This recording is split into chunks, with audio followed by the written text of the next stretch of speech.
नमस्कार।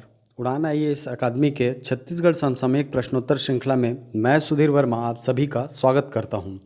इस श्रृंखला में हमने प्रयास किया है कि छत्तीसगढ़ के जितने भी हाल फिलहाल की समसामयिक घटनाक्रम हैं उनको आप तक प्रश्नोत्तर के माध्यम से पहुंचाया जाए, जो कि एग्ज़ाम के पॉइंट ऑफ व्यू से आपके लिए महत्वपूर्ण साबित होंगे। आज का प्रश्नोत्तर प्रारंभ करने के पहले आपको बता दें कि पिछले 9 वर्षों की निरंतरता का पालन करते हुए उड़ान आईएएस अकादमी पुनः एक बार आपके लिए लेकर आया है CGPSC pre online test series, जिसके अंतर्गत आपको मिलते हैं कुल 51 टेस्ट और इन 51 टेस्ट के अंतर्गत जो प्रश्न पूछे जाएंगे उन सभी 5100 प्रश्नों का विषय विशेषज्ञों के द्वारा वीडियो विश्लेषण। साथ ही छात्र हित को ध्यान में रखकर हमारे संस्थान ने कुछ विशिष्ट पुस्तकों का प्रकाशन किया है, जो कि आपको न केवल संस्थान में बल्कि आपके नज़दीकी पुस्तक घर में आसानी से उपलब्ध होंगे। तो हमसे निरंतर जुड़े रहने के लिए हमारे YouTube चैनल उड़ान आईएएस एडमिनिस्ट्रेटिव अकेडमी को सब्सक्राइब करें, बेल आइकॉन प्रेस करें, जिससे हमारे आने वाले वीडियोस के नोटिफिकेशन आप तक लगातार पहुंचती रहे। और साथ ही सभी प्रकार की परीक्षाओं की तैयारी के लिए आप गूगल प्ले स्टोर से हमारा एप्लीकेशन उड़ान आईएएस अकेडमी डाउनलोड करें। चलिए, तो आज की वीडियो में हमारा पहला प्रश्न है कि हिंदी दिवस कब मनाया जाता है। आपके पास ऑप्शन में है 14 सितंबर, 14 अक्टूबर, 24 सितंबर, 24 अक्टूबर। तो आपको बता दें कि हिंदी दिवस जो है हर वर्ष कब मनाया जाता है, 14 सितंबर को। क्यों मनाया जाता है? क्योंकि 14 सितंबर 1949 के दिन ही हिंदी को भारत की राजभाषा के रूप में संविधान सभा ने स्वीकृति प्रदान की थी। तो आपका उत्तर हो जाएगा ऑप्शन नंबर ए, 14 सितंबर।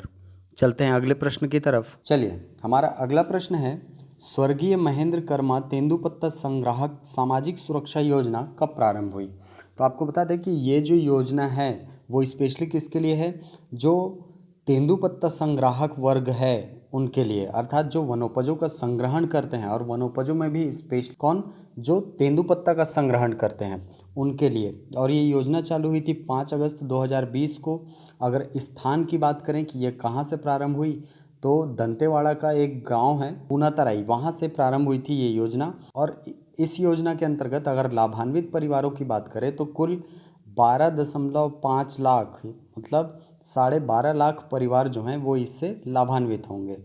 इसमें जो लाभान्वित वर्ग है उसको 2 हिस्सों में बांटा गया है, एक 50 वर्ष से कम उम्र के जो हितग्राही हैं वो, और एक जिनकी आयु 50 वर्ष से 59 वर्ष की उम्र तक है। और इसमें अलग अलग श्रेणियों के अंतर्गत अलग अलग राशियों का भुगतान किया जाएगा या उसकी सामाजिक सुरक्षा उनको प्रदान की जाएगी।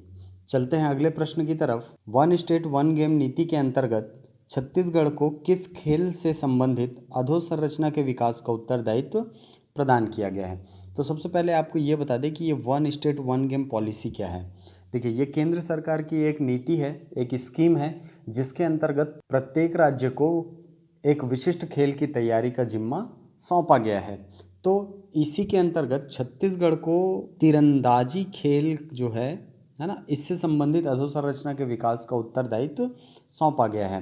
तो आपको बता दें कि छत्तीसगढ़ में पहले से ही तीरंदाजी से संबंधित एक पुरस्कार भी है, जो कि राज्योत्सव के समय पे दिया जाता है ना। कौन सा पुरस्कार है आप कमेंट बॉक्स पे बताइए हमको, और कम से कम 2 तीरंदाजी खेल से संबंधित खिलाड़ियों के नाम भी आप हमको कमेंट बॉक्स पे लिख कर बताइए। चलते हैं अगले प्रश्न की तरफ। तो हमारा अगला प्रश्न है छत्तीसगढ़ खेल विकास प्राधिकरण का गठन कब हुआ है। तो आपको बता दें कि इसका गठन हुआ है 30 जनवरी 2020 को, और इसके वर्तमान अध्यक्ष कौन है, हमारे सीएम जो हैं, है ना, भूपेश बघेल जी, वो इसके अध्यक्ष हैं। आपका उत्तर हो जाएगा ऑप्शन नंबर सी। देखिए, इस प्रकार के प्रश्न जो हैं वो एग्ज़ाम में आपको डायरेक्ट पूछा जाता है कि भाई फलाना योजना या फलाना प्राधिकरण जो है वो कब गठित हुई या कब आयोजित की गई, है ना। तो इसको आप एकदम ध्यान में रखेंगे, क्योंकि ये इसी वर्ष की एकदम महत्वपूर्ण समसामयिक घटनाक्रम के अंतर्गत आता है, और ये कहीं ना कहीं किसी न किसी एग्जाम में ज़रूर पूछा जाएगा। ठीक है, तो चलते हैं अगले प्रश्न की तरफ। तो हमारा अगला प्रश्न है हाल ही में छत्तीसगढ़ में रक्षा श्रेणी का जो प्रथम उद्योग है उसकी स्थापना के लिए राज्य सरकार ने किस निजी कंपनी के साथ एमओयू पर हस्ताक्षर किए हैं। तो आपको बता दें कि अभी पिछले कुछ दिनों में छत्तीसगढ़ में रक्षा श्रेणी के जो उद्योग हैं, है ना, उसके स्थापना की बात चल रही थी। तो इसकी स्थापना की जाएगी दुर्ग जिले के बीरेभाट नामक जगह पर या गांव में। ठीक है। और इसको लगाने के लिए मेसर्स एट मास्टको लिमिटेड इस कंपनी के साथ क्या किया गया है, अनुबंध किया गया है, जो कि कुल 87.5 करोड़ रुपए यानी 87.5 करोड़ रुपए का निवेश अपनी तरफ से करेगी। और ये जो उद्योग होगा यहाँ पर जो सुरक्षा बल हैं, है ना, सीआरपीएफ हैं, बीएसएफ हैं, उनके लिए हेलमेट और बुलेट प्रूफ जैकेट का निर्माण किया जाएगा। चलते हैं अगले प्रश्न की तरफ। तो हमारा अगला प्रश्न है, बस्तर संभाग में संचालित अभियान हरिक नानी बेरी क्या है। तो आपको बता दें कि अभी हाल ही में जो मुख्यमंत्री सुपोषण मिशन चल रहा है ना, पोषण माह चल रहा है हम लोग के यहाँ सितंबर माह में। इसके अंतर्गत जो सुपोषण मिशन का आयोजन किया जा रहा है, उसके अंतर्गत बस्तर संभाग में हरिक नानी बेरी नाम से अभियान चलाया जा रहा है, जिसका लक्ष्य है जो 6 वर्ष से कम उम्र के बच्चे हैं, है ना, उनको कुपोषण से मुक्त करना और जो गर्भवती माताएं हैं उनको पौष्टिक आहार प्रदान करना। क्लियर। तो ये जो हरिक नानी बेरी है ये असल में बस्तर संभाग में संचालित की जाने वाली योजना है और ये चलाया जा रहा है मुख्यमंत्री सुपोषण मिशन के अंतर्गत। चलते हैं अगले प्रश्न की तरफ।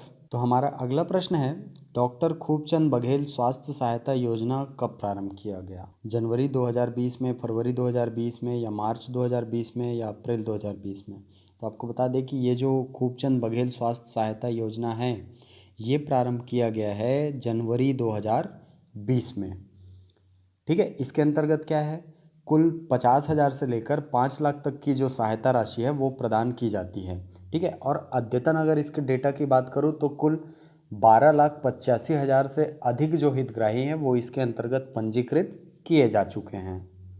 क्लियर। चलते हैं अगले प्रश्न की तरफ। तो हमारा अगला प्रश्न है कि पंचायत एवं ग्रामीण विकास विभाग की योजनाओं की जानकारी देने एवं इनका लाभ उठाने और लोगों को प्रेरित करने के लिए ठाकुर प्यारेलाल राज्य पंचायत एवं ग्रामीण विकास संस्थान निमोरा द्वारा तैयार साप्ताहिक रेडियो कार्यक्रम किस नाम से प्रसारित किया जाता है। तो आपको बता दें कि ये जो कार्यक्रम है ना, वो प्रसारित किया जाता है ठाकुर प्यारेलाल राज्य पंचायत एवं ग्रामीण विकास संस्थान के द्वारा, है ना, जो कहाँ स्थित है, निमोरा में। ये डायरेक्ट प्रश्न भी पूछता है कि ये ग्रामीण विकास संस्थान कहाँ पर है ना, तो ये है अपना निमोरा में।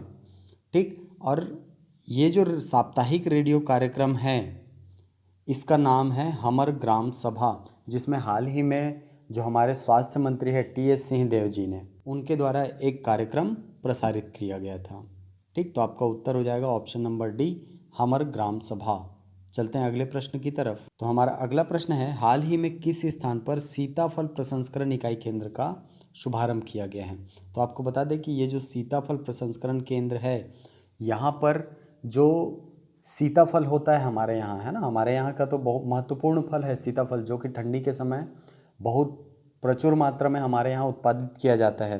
तो इसके प्रसंस्करण के लिए और इसके व्यवसाय से जुड़े हुए लोगों को आर्थिक लाभ प्रदान करने के लिए मरवाही में सीताफल प्रसंस्करण इकाई जो है वो यहाँ पर स्थापित किया गया है, जिसका हाल ही में शुभारंभ किया गया है। ठीक है। चलते हैं अगले प्रश्न की तरफ। हमारा अगला प्रश्न है, 15 सितंबर को अभियंता दिवस मनाया जाता है सर रामानुजन की स्मृति में, सर मोक्षगुंडम विश्वेश्वरैया की स्मृति में, सर अब्दुल कलाम जी की स्मृति में, या सर फखरुद्दीन अली अहमद जी की स्मृति में। तो आपको बता दें कि ये जो 15 सितंबर को अभियंता दिवस मनाया जाता है वो एक राष्ट्रीय पर्व के रूप में मनाया जाता है। आपको पता होगा कि सारे अभियंता जो हैं, सारे इंजीनियर्स जो हैं, वो इस दिन इंजीनियर्स डे मनाते हैं, है ना। और ये मनाया जाता है सर मोक्षगुंडम विश्वेश्वरैया की स्मृति में। और मोक्षगुंडम विश्वेश्वरैया कौन थे, आपको बता दें कि जो मोक्षगुंडम विश्वेश्वरैया जी हैं, है ना, एम विश्वेश्वरैया बोलते हैं जिनको हम, वो भारत के एक प्रसिद्ध सिविल इंजीनियर रहे हैं, जिन्होंने चेन्नई में कृष्णा राजा जो सागर बांध है ना, कृष्णा राजा सागर बांध, उसकी स्थापना की थी, या यूँ बोले कि उसमें मुख्य इंजीनियर की भूमिका निभाई थी। और हैदराबाद जो शहर है वहाँ पर जो मूसी नदी बहती है उसमें बाढ़ सुरक्षा प्रणाली विकसित करने का भी श्रेय किनको जाता है, एम विश्वेश्वरैया जी को। और ये भी बता दें कि इनको 1955 में भारत सरकार के द्वारा भारत रत्न की उपाधि दी गई है। और जॉर्ज पंचम जो उस समय ब्रिटेन के महाराज थे, उन्होंने ब्रिटिश इंडिया एम्पायर के नाइट कमांडर की उपाधि प्रदान की थी किनको, मोक्षगुंडम विश्वेश्वरैया जी को। ठीक है।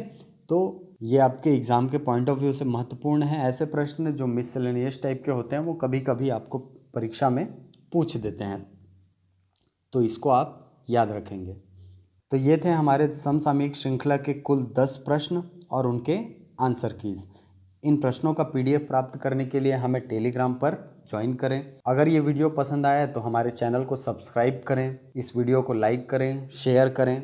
मिलते हैं अगली कक्षा में, तब तक के लिए धन्यवाद।